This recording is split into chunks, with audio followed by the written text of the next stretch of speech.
Hey, how you going? I'm going good, how are you? Yeah, I'm good, thanks. Is anything new going on in your life? Not really, just been busy with work and that, and work's been pretty flat out lately. Oh gosh, that sounds terrible. What do you Yeah. mean by flat out? What's been going on Um, there?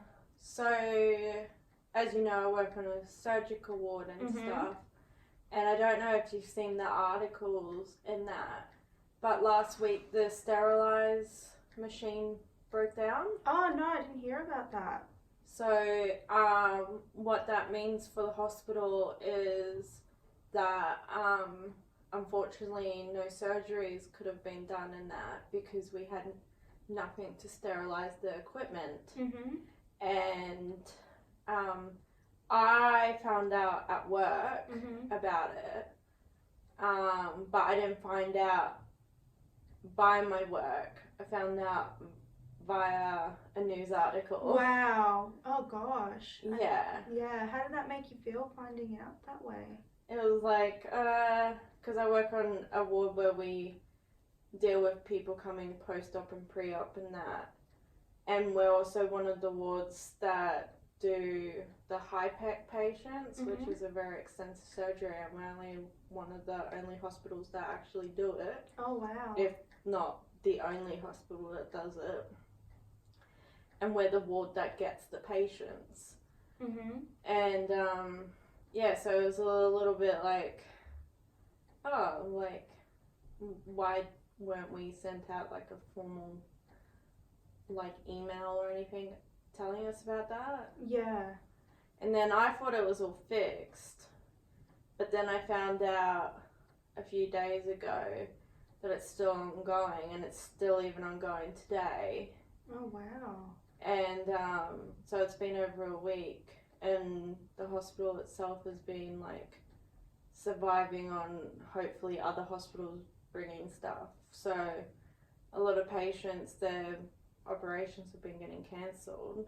Oh, that sounds terrible. Yeah, and there was a lady on that was due for a high pec in that operation, and like just hearing the story, I felt really bad for the lady because she went down there to have the operation done, and then they didn't want to wait for her. Like they didn't want her waiting in Paku. Um, so they were like, oh, bring her back up to the ward to wait because Mhm. they didn't have all the equipment. And then as soon as she came back up to the ward, they called for her to go back down. So then she went back down, got given like medaz and stuff.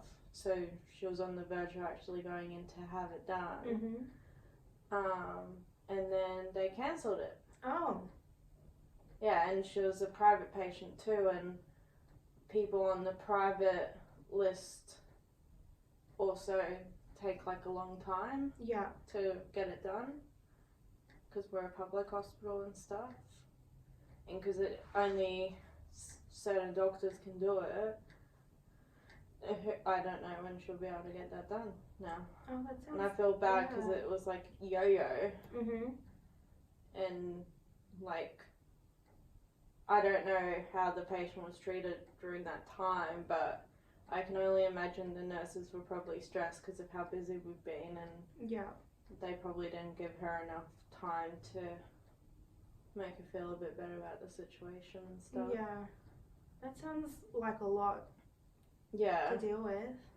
Yeah, it is. And then today we had a patient on the emergency board, and we kind of weren't expecting him to go because of the whole situation. Mhm. And then without notice, they're like, we're coming up now to collect him and that. And we had to rush around and get him ready and that. And because he was on a elective surgery that got cancelled and then he got put on the E ward to hopefully be done, his consent form was still in limbo from becoming from paperwork to Oh. online. Mhm. And so that was quite stressful today because I had to organise another consent form because there wasn't technically a consent form. Mhm. I had to organise him, make sure he showered, make sure he had TED stockings on to prevent blood clots from occurring. I had to also do a pre-op checklist. I had to make sure he had 2 armbands on and stuff. And then like I felt bad because like I was rushing because I got given a 5-minute timeline, and I could see he was a bit stressed out. Like he even called his wife, and I could see he got emotional, but I didn't have the chance to actually sit down and make him feel alright. But lucky for me, I was because we have to escort them and stuff, I made him feel alright when we were actually down there and stuff. So I hope he's feeling alright and stuff. I didn't get to see him before I left work today, and that because he was high chance of getting a stoma.